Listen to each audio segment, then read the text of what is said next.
Hi, John the Flippin' Idiot here. I'm going to entitle this Awesome on a Budget. So, I'm sure there's people out there that have Ridgid tools. Home Depot, I'm sure, sells a ton of them.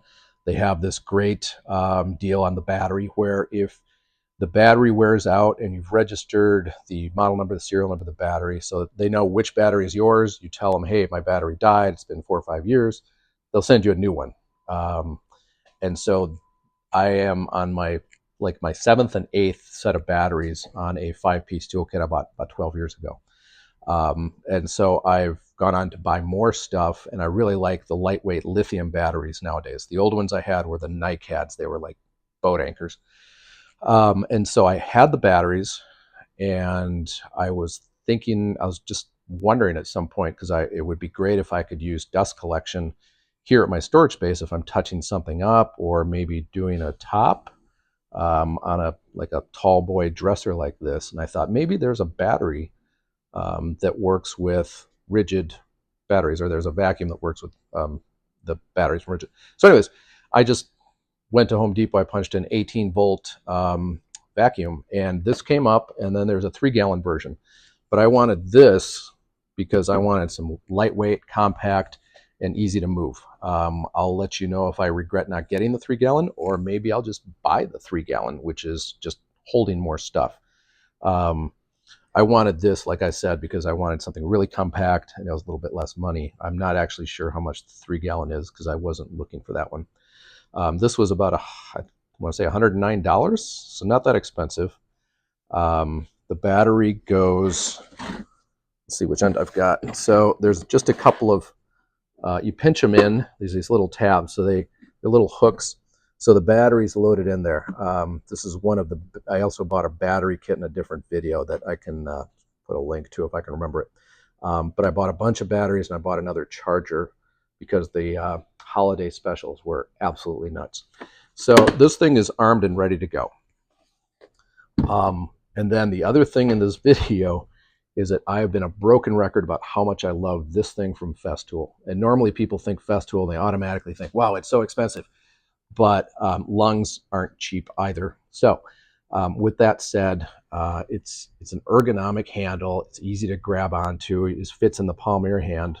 I have it set up with the, there's one Velcro, I call them skins, but it's an interface pad, probably is a more technical term. So I actually have one on all my tools where I can get the pad. Festool, make it for the RO90, please. The Rotex. And so anyways, on all the other pads, I just put some extra Velcro so I never burn out the pad that comes with the tool.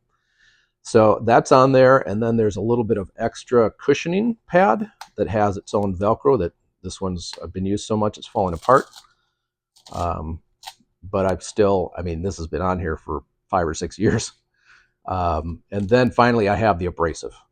And so you can get the paper abrasives, and you can also get a screen abrasive. So if you're sanding down something that is really crumbly, let's say maybe like a really dusty chalk paint or possibly a shellac that's been exposed to a lot of UV, you can get the screen type abrasives, and you definitely want to have the Velcro so that it doesn't, at least on the power tools, with a pad it won't heat up as much.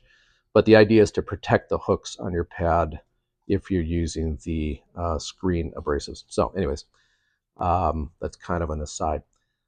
This is the sandy block.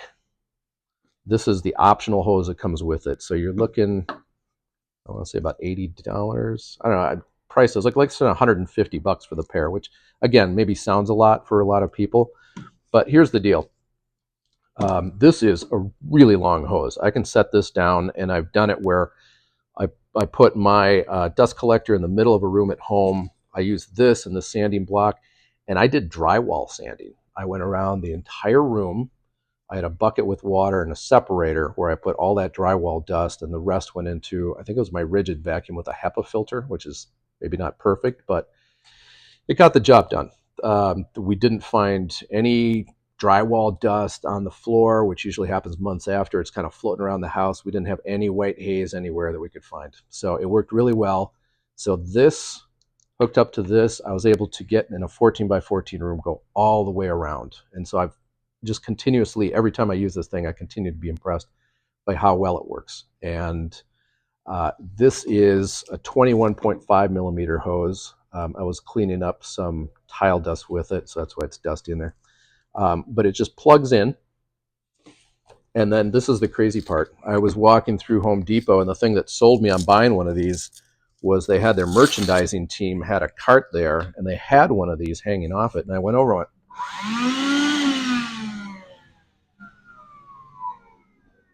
and so not super quiet, but also not crazy loud. But here was the crazy thing. I went over to the hardware department. I got a hose, and I plugged it in, and it fit, which means I can use my hose. I can use my sanding block from Festool, and I can plug it into a battery-powered vacuum. It has 2 grades of filters in there, so if you want to upgrade the filter, you can. So the blue one's for drywall and finer dust. But look, I can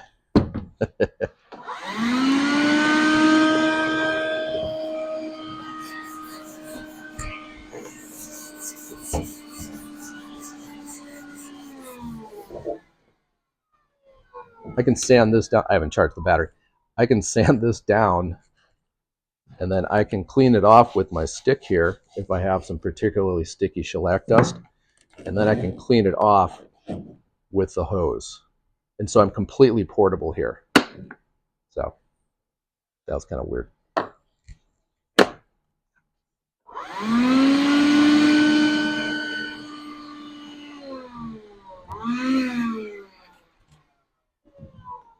I forgot to bring my batteries from home. So anyways, you get the idea.